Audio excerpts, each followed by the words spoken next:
ભારત માતા કી, ભારત માતા કી।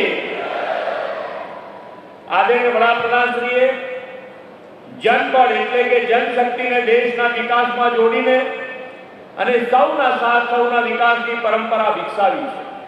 ગુજરાતના આજના સર્વગ્રાહી વિકાસના મૂળમાં મોદી સાહેબે જળશક્તિ, જનશક્તિ, ઉર્જા શક્તિ, રક્ષા શક્તિ અને જ્ઞાન શક્તિનો આપેલો વિચાર છે। આપણે તેમના નેતૃત્વમાં રક્ષા શક્તિની સજ્જતા અને શૌર્યસભર સફળતા ઓપરેશન સિંદૂરથી જોઈ છે। આજનો અવસર તેમના ત્રીજા દર્શનમાં જનશક્તિને જળશક્તિ સાથે જોડીને ભવિષ્યની જળ સુરક્ષા સુનિશ્ચિત કરવાનો છે। વડાપ્રધાનશ્રી હંમેશા કહે છે કે પાણી એ વિકાસની પહેલી શરત છે। શ્રી નરેન્દ્રભાઈએ જ્યારે મુખ્યમંત્રી પદ સંભાળ્યું ત્યારે ગુજરાતમાં ન તો પૂરતી વીજળી કે ન તો પૂરતું પાણી, આપત્તિને અવસરમાં અને પડકારોને તકમાં પલટાવવાનું સામર્થ્ય શ્રી નરેન્દ્રભાઈએ આપણને સૌને એમાં કેળવ્યું છે। તેમણે જળ સમસ્યાના નિવારણ માટે જળ શક્તિને જળ સંગ્રહ, જળ સંચય, ચેકડેમ, બંધારણના વિરાટ અભિયાનમાં જોડી તેના પરિણામે ગુજરાત વોટર ડેફિસિટ સ્ટેટમાંથી વોટર સરપ્લસ સ્ટેટ બન્યું।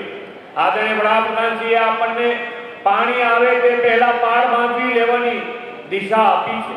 સમગ્ર દેશમાં ભૂગર્ભ જળ તળ ઊંચા લાવી શકાય તેવા ઉમદા હેતુથી વડાપ્રધાનશ્રીએ 2019માં રાષ્ટ્રવ્યાપી જળશક્તિ અભિયાનનો પ્રારંભ કરાવ્યો છે અને જળશક્તિ મંત્રાલય પણ ગુજરાતના આપણા સાંસદ અને પ્રદેશના અધ્યક્ષ શ્રી પાટીલજીને સોંપ્યું છે અને વડાપ્રધાનશ્રીના માર્ગદર્શનમાં તેમણે દેશભરમાં આ જન ભાગીદારી સાથે આ આંદોલનની શરૂઆત કરી અને આગળ વધી રહ્યા છે। આજનો આ કાર્યક્રમ આપણા જળ સંચયના પ્રયાસો વધુ વેગવાન બનાવવાનો કાર્યક્રમ છે। બનાસકાંઠામાં ભૂગર્ભ જળ તળ ઊંચા લાવવા રાજ્ય સરકારે લગભગ 50,000 રિચાર્જ કુવા બનાવવાનું આયોજન હાથ ધર્યું છે। એમાં બનાસ ડેરીના સહયોગથી 25,000 રિચાર્જ કુવા બનવાના છે। બનાસ ડેરીના આ પ્રતિબદ્ધતા માટે શ્રી આદરણીય શંકરભાઈનો આપણા સૌ વતી ખૂબ ખૂબ અભિનંદન પાઠવું છું। જળની સમસ્યાનો ઉકેલ કઈ રીતે કરી શકાય એનું મોદી સાહેબે ત્યાં બેસીને વિચાર કર્યો કે દેશના કેટલાક એવા જિલ્લા છે જેની અંદર પાણી સૌથી મોટી સમસ્યા છે અને તેનો ઉકેલ કરવા માટેની પ્રાયોરિટી આપવી હોય તો પૂરા ભારતના બધા જિલ્લાઓમાં સૌથી પહેલા પાણીની સમસ્યાનો ઉકેલ કરવા માટે ડાર્ક ઝોનમાંથી બહાર લાવવા માટે સૌથી પહેલી પસંદગી પાટીલ સાહેબે કીધું કે મોદી સાહેબે કીધું છે કે આખા દેશના બધા જિલ્લામાંથી પહેલો ડાર્ક ઝોનમાં જિલ્લાને બહાર લાવવા માટેનું કામ જળ સંચય દ્વારા કરવું હોય તો પ્રાયોરિટીથી પસંદ કરી છે આપણા બનાસકાંઠા જિલ્લાને। એના માટે પાટીલ સાહેબનો અને માન્ય મોદી સાહેબનો હૃદયપૂર્વક ખૂબ ખૂબ આભાર માનું છું। મારે આભાર માનવો છે રાજ્યના મુખ્યમંત્રી માન્ય શ્રી ભૂપેન્દ્રભાઈ પટેલ સાહેબનો કે ઘણી બધી યોજનાઓ લાવીને કુવા રિચાર્જ માટેની યોજનાઓ સહિતની વ્યવસ્થા એમણે કરાવરાવી છે, જેથી જૂના બોર રિચાર્જ કરવાની વાત હોય, નવા બોર બનાવીને તળાવ ઊંડા કરીને વાવ કુવા ખોદીને તો આવડું મોટું કામ કરવાનું એક મોટું અભિયાન એના શ્રી ગણેશ બનાસની ધરતી ઉપરથી દેશની અંદર થઈ રહ્યા છે। દેશમાં બીજી જગ્યાએ કેચ ધ રેન, વરસાદને પકડો, વરસાદને પાણીને સંગ્રહ કરો, એના માટેનું આખા દેશમાં મોટું અભિયાન ચાલી રહ્યું છે। લાખો લાખો ટ્યુબવેલ બનાવવાનું કામ પાટીલ સાહેબના મંત્રાલય દ્વારા દેશના પ્રધાનમંત્રી મોદી સાહેબના નેતૃત્વની અંદર આખા દેશમાં ચાલે છે। મને થોડા સમય પહેલા પાટીલ સાહેબે વાત કરી કે બનાસકાંઠા જિલ્લો, બનાસવાસીઓ, બનાસ ડેરી આ કામને ઉપાડી લે।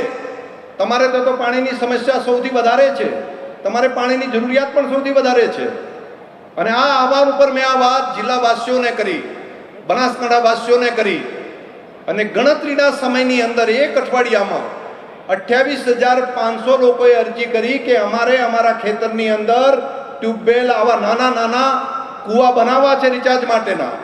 એટલે નાનો 8 ફૂટ ઊંડો 4x4 વોલ બનાવીને એમાં કપચી ગ્રીલ મોટા પથ્થર નાખીને વરસાદનું પાણી ખેતરમાં રહે, ઘરનું પાણી ઘરમાં રહે, ગામનું પાણી ગામમાં રહે, એના માટેના એક અભિયાન તરીકે 28,500 આજે પાટીલ સાહેબ અહીંયા આવ્યા છે, માન્ય મુખ્યમંત્રીશ્રી અહીંયા આવ્યા છે, ત્યારે આજ સાંજ પડશે ત્યાં સુધીમાં 6,000થી વધારે કૂવાનું કામ કદાચ આજ સાંજ પહેલાં સાહેબ પૂરું થઈ જશે.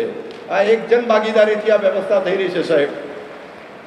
કદાચ દેશના 18% પશુઓ કદાચ બનાસકાંઠામાં હશે, જેના કારણે બનાસ ડેરી અને દૂધ ક્રાંતિ એ સફેદ ક્રાંતિ તમે કરી શક્યા છો. પરંતુ આખા દુનિયામાં જે પીવાલાયક પાણી છે એમાંનું ફક્ત 4% પાણી એ આપણા દેશમાં છે. અને એમાં પણ સૌથી ઓછું આખા દેશના જે 700 જિલ્લાઓ છે એમાંથી 150 જિલ્લાઓ એ ડાર્ક ઝોનમાં આવે છે. અને એ પૈકીના 3 જિલ્લાઓ ગુજરાતમાં છે અને એમાં સૌથી મોટો જિલ્લો એ બનાસ જિલ્લો એ પણ ડાર્ક ઝોનમાં આવે છે. માનનીય પ્રધાનમંત્રી શ્રી નરેન્દ્રભાઈ મોદી સાહેબની સૂચનાથી, એમના માર્ગદર્શન સાથે અને માનનીય મુખ્યમંત્રી શ્રી ભૂપેન્દ્રભાઈ પટેલજીના સહયોગથી આપણે આ 1 વર્ષની અંદર જ બનાસકાંઠાને ડાર્ક ઝોનમાંથી બહાર કાઢવાના સંકલ્પ સાથે આગળ વધી રહ્યા છીએ. ડાર્ક ઝોન એટલે શું હોય? હમણાં શંકરભાઈ ચૌધરી સાહેબ કહેતા હતા કે મોદી સાહેબે કહ્યું કે તમને લાઇટનું કનેક્શન કેવી રીતે મળે? ડાર્ક ઝોનમાં જો બોર કરવામાં આવે એની પરમિશન ના મળે, કૂવો ખોદવા માટેની પરમિશન ના મળે, એમાંથી પાણી કાઢવા માટે તમને લાઇટનું કનેક્શન નહીં મળે, કેમ કે જમીનમાં પાણી જ નથી. પણ એ પાણી જમીનમાં ઉતારવા માટેનો જો કોઈએ પ્રયોગ આ દેશમાં પાણી માટે સૌથી વધુ કર્યો એ માનનીય પ્રધાનમંત્રી શ્રી નરેન્દ્ર મોદી સાહેબે કર્યો.